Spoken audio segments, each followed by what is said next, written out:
মণিমালাস ব্লগে আপনাদের সবাইকে স্বাগত। আজকের ভিডিওটা একটু অন্যরকম।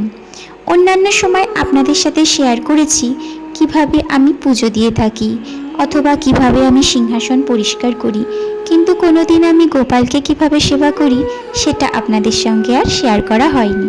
তাই আজকে ভাবলাম কি করে আমরা গোপালকে সেবা করি সেটাই আপনাদেরকে একটু শেয়ার করব।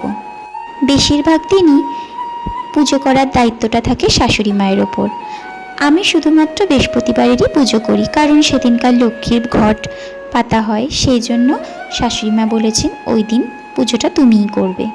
তো বৃহস্পতিবার দিন সকালবেলায় আমি তাড়াতাড়ি করে স্নান করে বসে পড়লাম পুজোতে। গোপালকে সকালবেলায় ঘুম থেকে তুলে দিয়ে গোপালকে স্নান করিয়ে সাজিয়ে গুছিয়ে বসিয়ে দিলাম। জানেন তো, একটা কথা বলি আপনাদেরকে, ঠাকুর তো সব জায়গাতেই এক, সব গোপালই একই। আমার ঘরের গোপালও যা, মন্দিরের গোপালও তাই, যাদের যাদের গোপাল আছে সবারই গোপাল একই।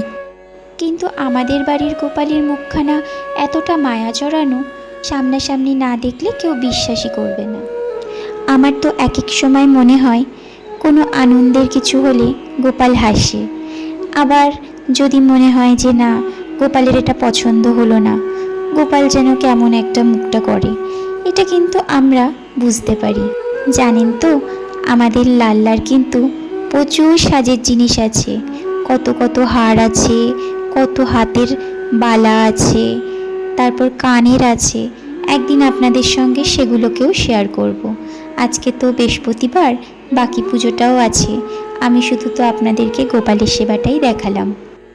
আপনাদের কাদের কাদের বাড়িতে গোপাল আছে আমার কমেন্ট সেকশনে কিন্তু জানাবেন, আর আপনাদের গোপালদেরও কিন্তু ভিডিও আমার সাথে শেয়ার করবেন। গোপু দাদা স্নান কিন্তু হয়ে গেছে। গোপু দাদা মানে হলো আমার গোপাল। গোপালকে আমরা যখন নকুলো বাতাসা খেতে দিই তখন কিন্তু গোপাল খায় কম, আর আমার বাড়ির আরেকটা গোপাল আছে জানেনই তো, সে খায় বেশি। বিশ্বাস করেন দেওয়ার সাথে সাথেই উধাও। আপনাদের সাথে কথা বলতে বলতে কিন্তু আমার গোপালকেও সাজানো হয়ে গেছে। এবার গোপালকে গোপালের জায়গায় বসিয়ে দিয়ে খেতে দেব।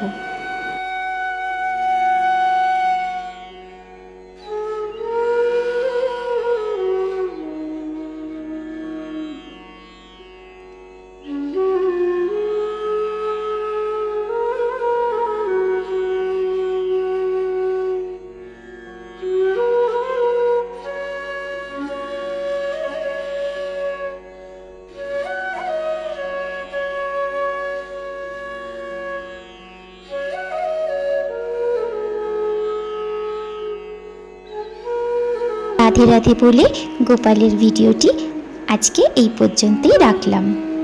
আবার নতুন কোনো ব্লগ নিয়ে আপনাদের সামনে চলে আসব।